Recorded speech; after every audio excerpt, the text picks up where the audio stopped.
meron tayong panibagong update regarding po kay Typhoon 1 as of 11 in the morning. Huli itong namataan, 760 kilometers na lamang po sa may silangan ng Katarman, Northern Samar. Taglay na ang hangin na 140 kilometers per hour malapit dun sa kanyang gitna or mata at meron pagbugso hanggang 170 kilometers per hour na. At sa ngayon po, mabilis itong kumikilos pakanluran at 35 kilometers per hour. Yung kanyang radius is 780 kilometers. So ibig sabihin po, yung Northern Samar and Eastern Samar ay nahagip na po ng outer rain bands nitong si Bagyong Uwan. Inaasahan po sa mga susunod na oras, maapektuhan din po ng outer rain bands itong eastern portion ng Southern Luzon, Visayas at Northeastern Mindanao. Aasahan na po yung mga pabugso-bugsong hangin at minsang malalakas na mga pag-uulan. Yung Northeast Monsoon or amihan nandito pa rin po sa may extreme Northern Luzon sa ngayon. Base po sa pinakahuling track ng Pag-asa, inaasahan pa ang paglakas nitong si Bagyong Uwan sa susunod po na 1 hanggang 2 araw. Kung mapapansin din natin, magkakaroon siya ng close approach or malapit dun sa kanyang sentro, ito pong Northern Samar at ilang bahagi pa ng Bicol kagaya ng Catanduanes, Eastern Albay at Northern Coast ng Camarines Sur and Camarines Norte. So mamayang umaga or bukas po yan ng umaga, malapit na siya sa may Catanduanes, habang pagsapit po dito sa bukas sa umaga hanggang sa hapon, approaching na po siya dito sa may Eastern Coast ng Quezon at ng Aurora. So possible siya maglandfall dito po sa may parting Aurora and Southern Isabela. Bukas na po yan ng gabi. At simula bukas ng gabi hanggang sa umaga ng Lunes, babagdasin po nitong Bagyong Uwan ang Northern and Central Luzon at mag-emerge po dito sa may West Philippine Sea sa Lunes ng umaga. Kung mapapansin din po natin, base sa ating latest track, pagsapit po ng Lunes hanggang Martes, magiging mabagal yung pagkilos nito at maaaring magkaroon ng unti-unting pag-recurve or pagliko habang umaakyat dito po sa may Balintang and Bashi channels. In terms of intensity, sa ngayon 140 kph po, no? Pero paglapit niya sa Catanduanes, posible siya mag-intensify pa bilang isang strong typhoon. Nasa 175 kilometers per hour na po ito yung estimated lakas niya bukas ng umaga, pero hindi rin natin nirule out na maging isang super typhoon po ito paglapit dito sa may Catanduanes. So bukas ng likely tanghali hanggang sa gabi, nasa super typhoon category po ito, mararanasan na yung matinding hangin po at matinding ulan dito sa ating mga kababayan sa may eastern portion ng Luzon, maging dito sa may Samar Island. In terms of lawak naman po, yung radius, sa ngayon po, nasa 780 kilometers, so yung kanyang kabuang diametro, estimated at around 1,500 kilometers. So kaya po niyang sakupin ang halos buong bansa. Mahagip din ang Luzon, ang malaking bahagi na ng Luzon and Visayas, simula po bukas ng mga matitinding hangin at pinakamalapit nga yung mga areas dito sa may parting Northern Luzon, Central Luzon. Itong kulay pula, pag pinaroject po natin dun sa kanyang current track, ito yung magkakaroon ng mga pinakamatitinding hangin na naglalaro from 175 hanggang sa umabot nga po ng 185 kilometers per hour as a super typhoon. Andiyan pa rin po yung ating cone of probability na tinatawag. Ibig sabihin, pwede pa itong bahagyang tumaas, maglandfall dito sa may Isabela, at pwedeng mas bumaba pa ng bahagya, nakapaloob pa rin po sa cone of probability itong Northern Catanduanes, Northern Camarines at Northern Quezon. So lagi pong tumutok sa ating mga updates. Mamaya po, every 3 hours na yung ating updating regarding sa track nitong si Bagyong Uwan. Sa ngayon po, meron na tayong wind signal number 2 sa maraming lugar dito sa may Bicol region and Eastern Visayas, kabilang ng Catanduanes, eastern portion of Camarines Sur, ganyan din po sa may Albay, Sorsogon, Ticao Islands, Northern Samar, northern portion of Samar Province at northern portion of Eastern Samar. Meron naman tayong wind signal number 1 sa Cagayan, Isabela, Quirino, Nueva Vizcaya, Apayao, Abra, Kalinga, Mountain Province, Ifugao, and Benguet. Signal number 1 na rin po sa buong Ilocos Region, Ilocos Norte, Ilocos Sur, La Union at Pangasinan. Signal number 1 din sa Aurora, Nueva Ecija, Tarlac, Pampanga, Bulacan, Zambales at Bataan. Sa Metro Manila, nakataas na po sa ngayon ng wind signal number 1. Gayun din sa Cavite, Laguna, Batangas, Rizal, Quezon, dito rin po sa may Camarines Norte, natitirang bahagi ng Camarines Sur at ng Masbate, kabilang po ang Burias Island. Signal number 1 din sa Marinduque, Romblon, Oriental Mindoro, Occidental Mindoro, kabilang ang Lubang, gayun din sa mga isla ng Calamian and Cuyo. At pagdating naman po dito sa Visayas, signal number 1 din sa natitirang bahagi ng Samar, rest of Eastern Samar, gayon din sa Biliran, Leyte, Southern Leyte, northeastern portion ng Bohol, northern and central portions ng Cebu, kabilang ang Bantayan and Camotes Islands, signal number 1 din sa northern portion of Negros Occidental, northern and central portions of Iloilo, Capiz, Aklan, northern and central portions of Antique, kabilang ng Kaluya Islands, at signal number 1 din sa Dinagat Islands and Surigao del Norte. So kung mapapansin po natin, yung ibang lugar dito sa may Luzon and Visayas, hindi pa natin talaga mararamdaman within the next few hours yung mga pabugso-bugsong hangin. Pero simula po mamayang gabi, dahil simula po kahapon, nagtaas na tayo ng wind signal sa may Bicol Region, Eastern Visayas, and Caraga. Most likely po mamayang gabi mararamdaman na nila yung mga pabugso-bugsong hangin. In terms of wind signal, tataas pa po yung ating mga ibabala sa hangin dito po sa mga posibleng pinakamalapit dito kay Bagyong Uwan. So maaari tayong magtaas ng hanggang wind signal number 5. So equivalent po yan sa 185 kilometers per hour na taglay ng hangin. Posibleng makasira po ng magkaroon ng severe damage for light material structures. Possible din po na makapagpatumba ng ilang puno at poste ng kuryente. And as a result, nagkakaroon po tayo ng malawakang brownout. Possible din po na maapektuhan yung ating supply ng tubig at yung linya ng komunikasyon. So dito naman po sa Metro Manila at mga nearby areas, worst case scenario po natin ay signal number 2 and signal number 3. So lagi tumutok po sa ating mga babala, sa ating TCB, and yung signal number 5. Kung babalikan po natin yung ating track, ito yung mga areas na posibleng magkaroon ng signals number 4 and number 5. Yung hilagang bahagi ng Bicol Region, gayon din po ang ilang bahagi ng Calabarzon, Central Luzon, at timog na bahagi po ng Northern Luzon, Cagayan Valley, Cordillera Region, and Ilocos Region. Pagdating naman po dun sa ibang lugar, sa Palawan, Visayas, and Mindanao, mapapansin din po natin na may pabugso-bugsong hangin. Yan po ay epekto na rin ng outer cloud bands nitong si Bagyong Uwan dahil ito po ay napakalawak. Today and tomorrow, the rest of Visayas and some parts of Mindanao as well as Palawan. Habang pagsapit po ng Lunes, malaking bahagi pa rin ng Luzon and Visayas. Bagamat nakalampas na sa West Philippine Sea itong si Bagyong Uwan, makakaranas pa rin po ng pabugso-bugsong hangin. Isa pa bukod po sa napakalakas na hangin, meron din po maaasahang malalakas na mga pag-ulan dahil po kay Bagyong Uwan. Within the next 24 hours na po, o habang lumalapit itong bagyo dito sa may Bicol and Samar, aasahan na po natin yung higit sa 200 millimeters na dami ng pag-ulan dito po sa Camarines Norte, Camarines Sur, Catanduanes, and Albay. So 200 millimeters or higher. Yung impacts po ng ganun karaming ulan ay magdudulot ng widespread na mga pagbaha, hindi lang dun sa mga mabababang lugar. Possible din po na magkaroon ng pag-apaw ng mga kailugan natin, lalo na yung mga major river basins, yung mga nasa major river basins po natin dito sa may Kabikulan, at possible din po na magkaroon sa mga bulubundukin na lugar ng mga pagguho ng lupa. Possible naman po yung 100 to 200 millimeters sa dami ng ulan within the next 24 hours dito sa may Quezon Province, lalo na yung hilagang bahagi ng Quezon, including Polillo Islands, Masbate, Sorsogon, Northern Samar, Eastern Samar, at maging dito sa may Marinduque. So nandyan din po ang banta ng mga pagbaha at pagguho ng lupa. Meron naman tayong tinatawag na localized flooding kapag meron tayong kulay dilaw or 50 to 100 millimeters sa dami ng ulan. Hanggang bukas ng tanghali, posible na po yung 50 to 100 millimeters sa Bulacan, lalo na sa may eastern portion, Rizal, Laguna, Romblon, and Samar and Biliran provinces. May mga localized flooding at hindi rin natin inaalis yung tsansa ng mga pagguho ng lupa. Ilang bahagi na rin po ng Luzon and Visayas, simula po mamayang hapon and gabi, magkakaroon rin ng makulimlim na panahon at taasahan yung mga kalat-kalat na ulan at mga thunderstorms. Simula naman po bukas ng tanghali hanggang sa Monday ng tanghali, ito yung time kung saan binabagtas na po ng Bagyong Uwan itong Northern and Central Luzon at yung hilagang bahagi pa ng Southern Luzon. So meron po tayong more than 200 millimeters na dami ng ulan na ine-expect po dito sa halos buong Northern Luzon. Halos buong Cagayan Valley except dito sa may Batanes, buong Cordillera Region, buong Ilocos Region, dito rin sa hilagang bahagi ng Central Luzon, Aurora, Nueva Ecija, Tarlac, and Zambales.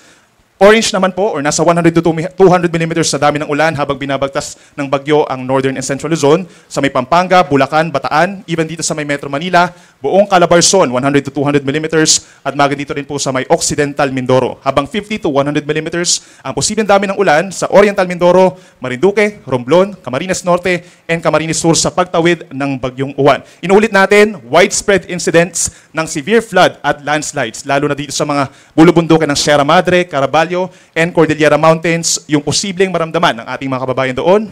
We are advising po yung ating mga local government units to have close coordinations po with our public po. No? At yung ating mga public, make sure po na sumusunod tayo sa ating mga local government units, sa ating mga disaster responders po para maiwasan na yung anumang additional po na mga sakuna. At pagsapit naman ng Monday ng tanghali hanggang Tuesday ng tanghali, ito yung time kung saan nandito sa may Balintang Channel, itong si Bagyong Uwan. So asahan pa rin po yung 100 to 200 millimeters na ulan. Dito sa may Benguet, possible po dito sa may western side, yung windward side kung saan nanggagaling nga po yung hangin, mataas ang tsansa ng mga pag-ulan doon, habang posible pa rin yung 50 to 100 millimeters sa dami ng ulan over the entire Ilocos region, dito rin sa may Batanes at sa may Zambales. So nandyan pa rin po ang banta ng baha at pagguho ng lupa. Ito naman po yung ating storm surge warning or babala po sa daluyong ng bagyo.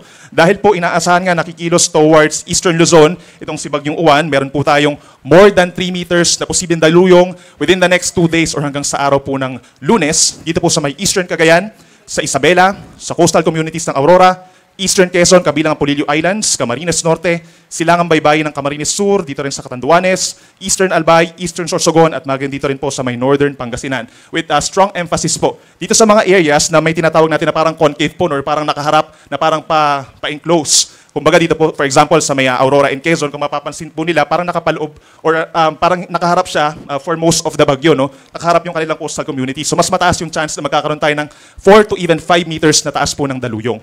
Kung mapapansinin po natin, dito sa may Northern Pangasinan, possible din po na humigit sa 3 meters dahil nga doon sa tinatawag na concave o yung papasok, yung lakas ng hangin, so ibig sabihin, mas pumapasok din po yung mga pag-alon doon. Yung orange naman, nasa 2.1 to 3 meters yung taas ng daluyong or nasa isang palapag po ng gusali maximum dito sa may Northern Samar, maging dito sa mga baybayin ng La Union at sa coastal communities pa ng Northwestern Pangasinan sa may Lingayen Gulf. 1 to 2 meters naman, possible pa rin po dito sa may Eastern Samar, Dinagat Islands, Siargao Island, maging dito rin po sa coastal communities ng Batanes, Northern Cagayan, Ilocos Norte, Ilocos Sur, Western Pangasinan, hanggang dito po sa may Zambales, Bataan, even dito sa may Pampanga, Bulacan, Metro Manila, Cavite, hanggang dito sa may Batangas, posible po ang daluyong na 1 hanggang 2 metro, mataas-taas pa rin po yan. So make sure din po na coordinated tayo sa ating mga local government units, yung mga nakatira po sa mga malapit po sa mga baybayin, lalo na yung mga nasa coastal communities po, para sa possible evacuation or rescue. Para naman po sa gale warning o yung taas ng mga pag-alon, malayo sa pangpang po ito, no? Possible yung hanggang 6 na metrong taas ng mga pag-alon or nasa 2 palapag ng gusali maximum po sa mga baybayin po ng Catanduanes, Eastern Coast ng Albay, Eastern Coast ng Sorsogon, Northern Samar, and Eastern Samar. But most likely po, ito po ay meron ng mga sea travel suspensions dahil bukod dito sa gale warning, meron na po tayong nakataas na tropical cyclone wind signal for safety na rin po ng lahat. At gale warning naman na 2.8 to 5 meters po ang taas dito sa may Cagayan, kabilang Babuyan Islands, Isabela, Aurora, Northern and Eastern Coast ng Quezon, kabilang ang Polillo, gayon din sa baybayin ng Camarines Norte, Northern Coast ng Camarines Sur, Dinagat Islands, Siargao, and Bukas Grande Islands. Most likely yung ating mga sea travel suspensions hanggang sa araw pa po ng Lunes habang binabagtas ng bagyo ang Northern and Central Luzon. At ipopromote na rin po natin bago matapos yung ating presentation, yung hazardhunter.georisk.gov.ph. Kung pupunta po kayo sa website na ito, makikita natin yung mga areas na possible po na high risk or moderate risk or low risk pagdating sa mga iba't ibang mga hazards kagaya po ng mga pagbaha or landslides, pagguho ng lupa.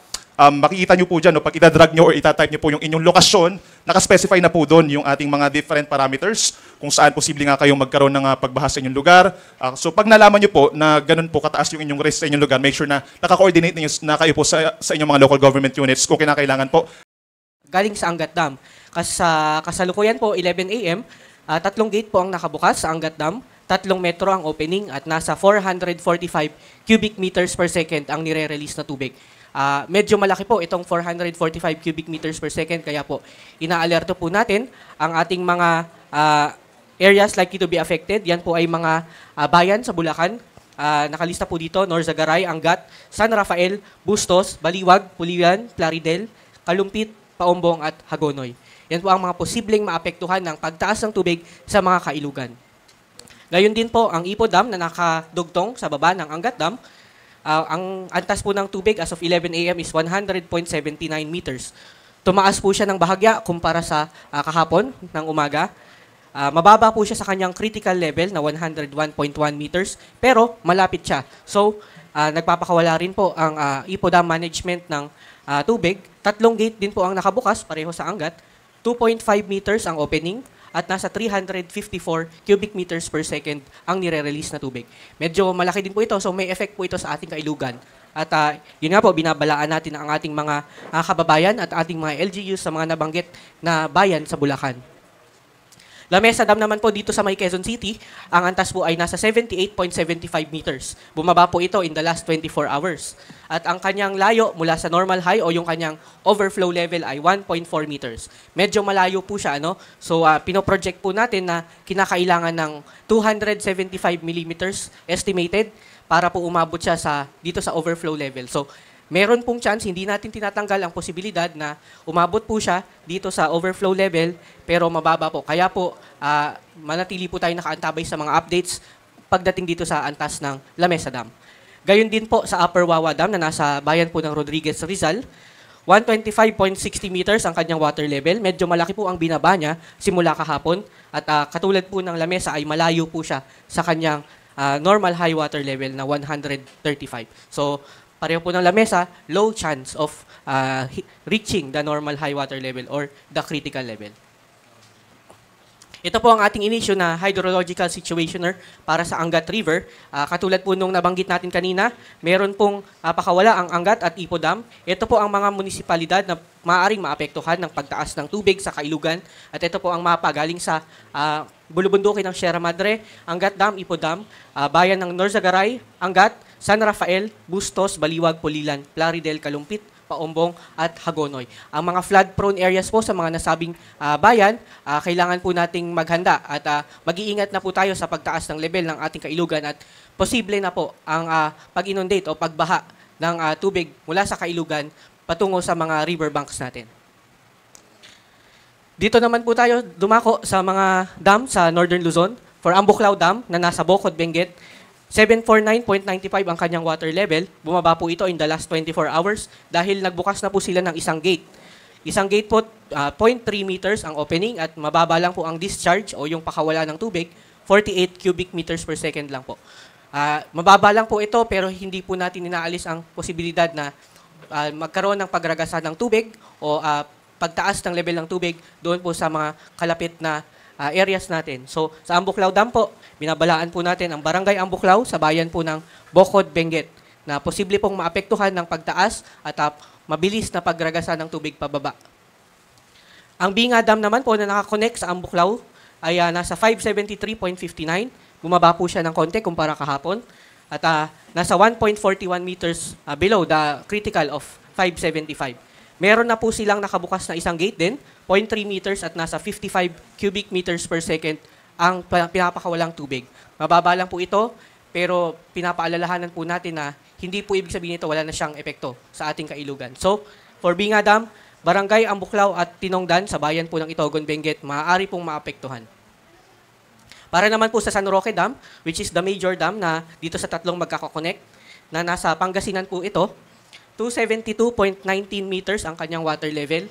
Bumaba po ng medyo malaki, 1.34 meters ang binaba mula kahapon dahil po ang ating San Roque Dam Management ay nagfu-full utilization ng tubig para sa power generation para makatulong na rin na mapababa yung kanyang level.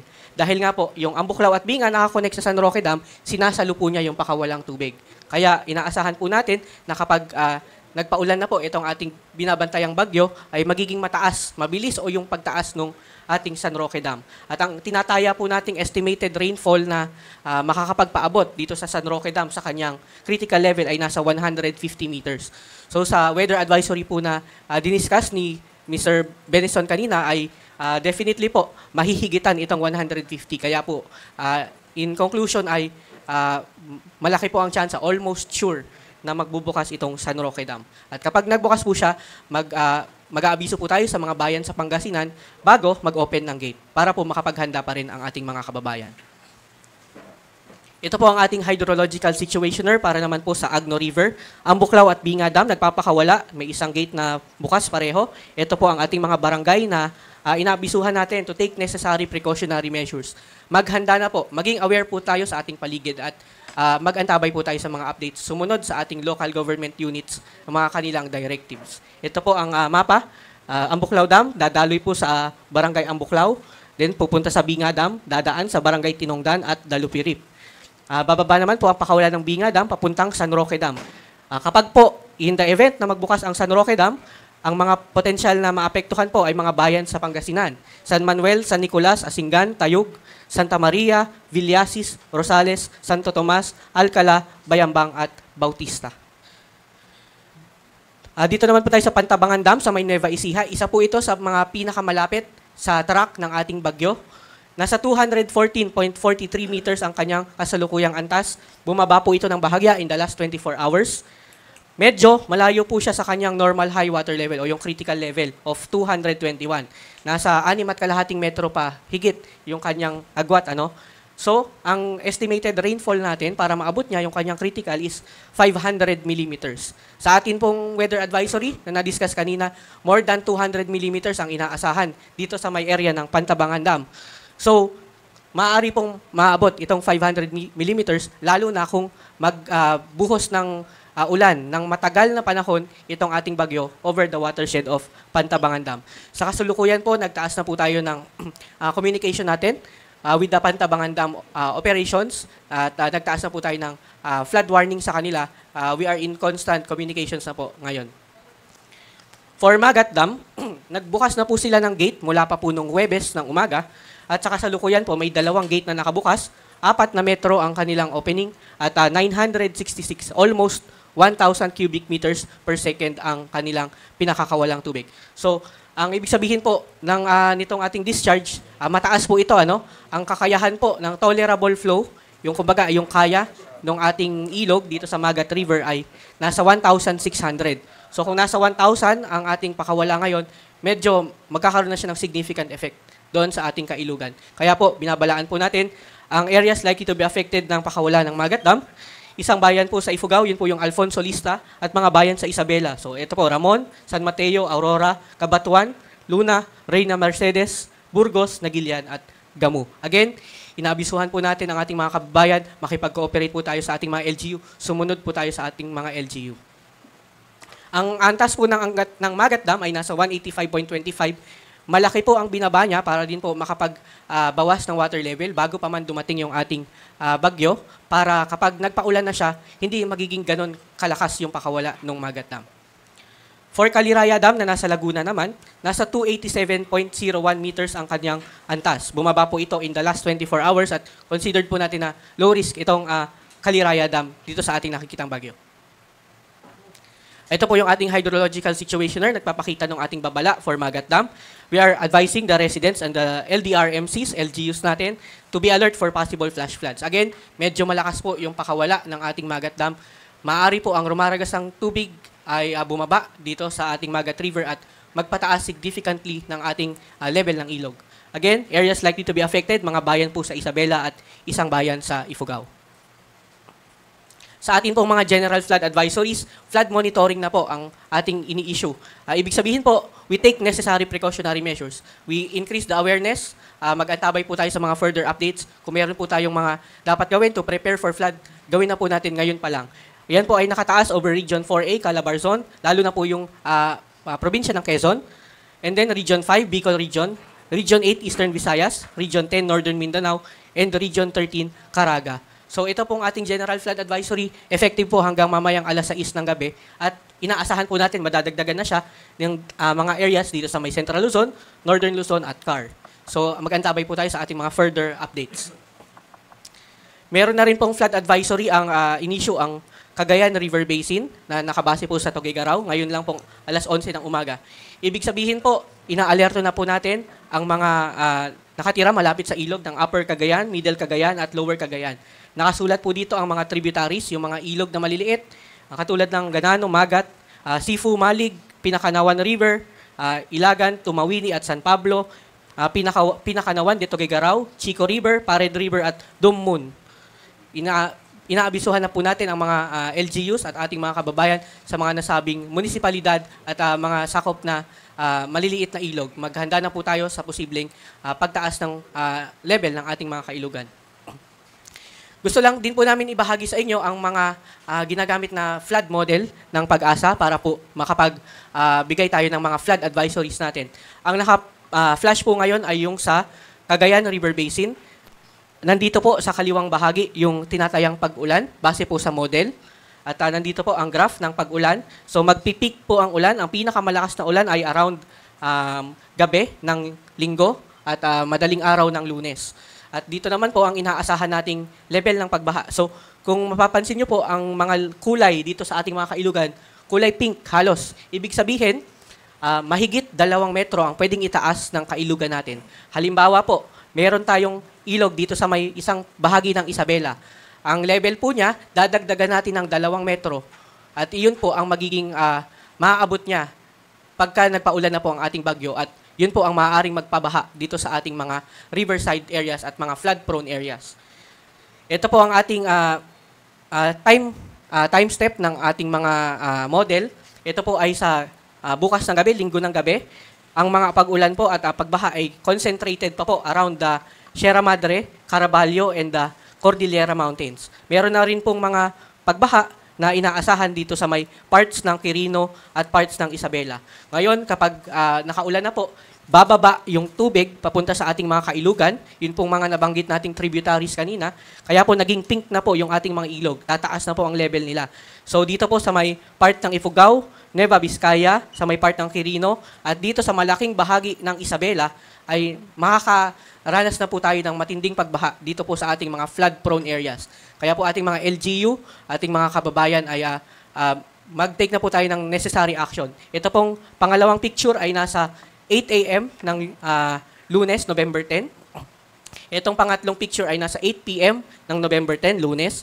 So marami pa rin pong areas around Isabela and some parts of Cagayan na meron na pong mga inundation o yung mga inaasahang pagbaha.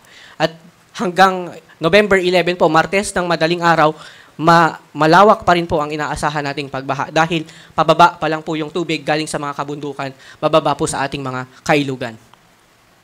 Ito naman po para sa Apayao-Abulug River Basin sa may probinsya po ng Apayao.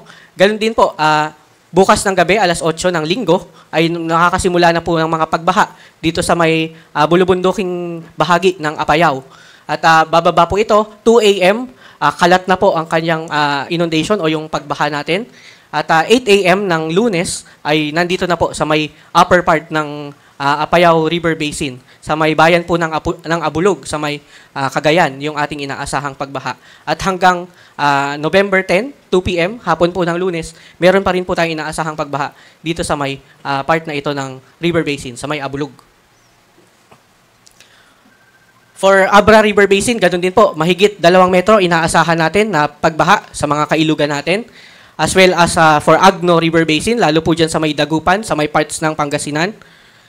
Pampanga River Basin, ganun din po, halos mga pink at red ang nakikita natin sa may Nueva Ecija, Pampanga, Bulacan. Ganun din po ang oras ng pagbaba ng tubig natin. Mula ng umaga ng Lunes ay inaasahan nating widespread o kalat-kalat pa rin po ang mga inaasahan nating pagbaha hanggang madaling araw ng Martes. For Pasig, Marikina, Laguna, Debay River Basin, yun din po, may mga areas din po tayo na kulay pink, lalo na dito sa may San Mateo, Marikina, at Pasig.